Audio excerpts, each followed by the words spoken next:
Hello, my name is Elena and I work as a sustainability manager for Rockfon. Today, I will try to give you a short introduction on LCA and EPDs and show you how you can use them to make sustainable decisions. I will explain to you the terms and then walk you through some very simple reminders that can help you if you want to perform a building assessment. We live in troubling times, and the last years is evident that our planet has reached its limits and is now sick, figuratively and literally. During this time, sustainability and green investments seem to be the only solutions to ensure a sustainable recovery. What our planet needs the most right now is a more sustainable future for everyone, and sustainability is everyone's responsibility. It starts and ends with our behavior and mindset, as well as the products and services we select. But how is it possible to assess the sustainability of the products, services, and investments for the future? In today's world, we are not usually offered only one alternative for our needs, sometimes not even two, but maybe 3, 4, or even more. As we are trying to integrate sustainability into our everyday lives, we have to be able to make the right decisions about the products we choose. I am sure that some of you already have wondered how you will be able to select between products for the same purpose and be sure that you made the most sustainable choice. For example, when you want to select a beer. This is where LCA comes into play. LCA stands for Life Cycle Assessment. It's a holistic approach that helps you analyze the environmental impacts of all stages within a product's life cycle. Let's take the example of a construction material. The life cycle assessment includes all the different life cycle stages. That means the extraction of raw materials and energy, their transport to the factory, and the final packaging and manufacturing. After that, the product is distributed to the customer. Then it is installed and stays at the building for some time. Maybe during this time, the product needs repair or replacement. In the end of its lifetime, the building is demolished. But the story does not end here. Many construction products can be recycled, so the circle starts again. And you hear me mentioning environmental impacts. This can be the result of an LCA. These impacts are reported in various categories, which can be the following. But maybe most of you are more familiar with these terms instead. Climate change, ozone hole, water pollution, smoke, consumption of resources are some of the environmental impacts that you can find as the results of a life cycle assessment. Other results can be also the waste that is generated or the energy that was used for the production. The results of the LCA can be displayed in an EPD. EPD stands for Environmental Product Declaration. These declarations are very common for construction products, and they include technical information about the approach, assumptions, and scenarios for the LCA, but most importantly, the results that I showed you in the previous slide. You can find EPDs in public or private databases that are different for each country. For example, EBU, EPD Norway, or UL, or you can also find them in manufacturer websites. And these here are all examples of Rockfon or Rockfon EPDs. So, could we now take the results from the EPDs and simply compare them in order to select the best material? If all things were equal, then I guess yes. The product with the lowest emissions would be the most sustainable one. But guess what? All things are not equal. Simply comparing EPDs is like comparing apples with oranges. They are not the same, are they? At this point, I will show you some simple reminders to take into account where you want to evaluate the best material for you and your construction project. The first one is about the building context. Environmentally friendly materials are not a guarantee for a sustainable building.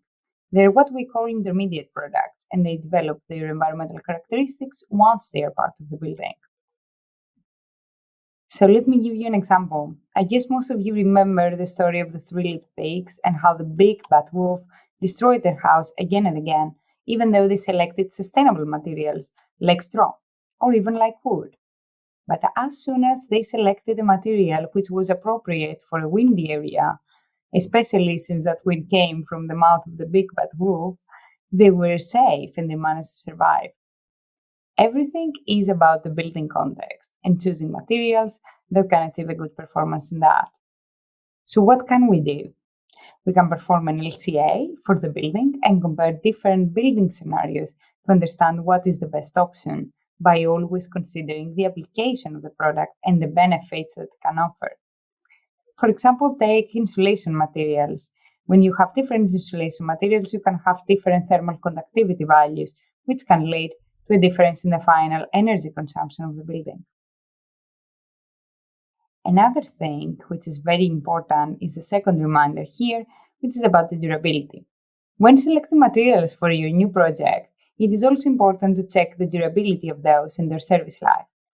Let me give you again an example I'm sure you can all relate to. So according to a study comparing different options for a groceries bag, a plastic bag has a carbon footprint of 1.6 kilograms of CO2.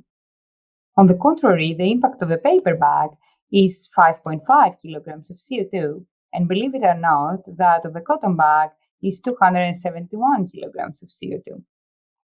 If you use them all one time, it is evident that the plastic bag is the best option in terms of CO2. But very often, you use a plastic bag once or twice, and probably the paper and the cotton one maybe more times. To put that into perspective, you need to use the paper bag at least 3 times and the cotton bag at least 131 times in order to have a lower impact than the conventional plastic one. So if you know that you will be able to use the paper bag more than 3 times, then this is the best choice for you. Similarly, in the building context, would you choose a material that has low environmental impact but also a shorter lifespan, or you have to repair it a lot? Or would you choose a material that has highest impact but doesn't need replacement? The choice depends on the building use and lifetime, and this is why it is again important to always assess materials inside the building. The third reminder is about the environmental impact. Not everything is about CO2. Using again the example from before in the paper bag, we concluded that the best and the most appropriate option in terms of CO2, if you want to use a bag, for example, 7 or 8 times, is probably the paper bag, right? Well, not necessarily. We need to assess other indicators to conclude that, because not everything is about CO2. In the EPD only, you have 6 more indicators about the environmental impact, 18 more on energy and waste and resources. For example, how much energy is used, how much water, what type of waste is developed, on how the product is landfill or recycled. Does the product have high recycled content, or during production do we use any scarce resources? Are some only of the other aspects that you could evaluate.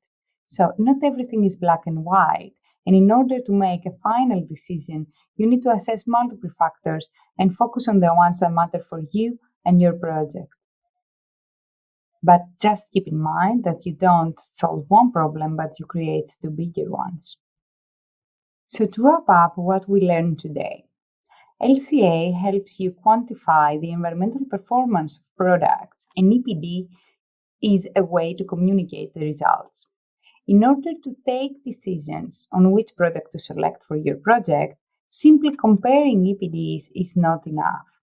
The functions of the product in the building level should be considered, and the whole building should be assessed. The durability of the products is also an important factor. And finally, environmental impacts are not only carbon emissions.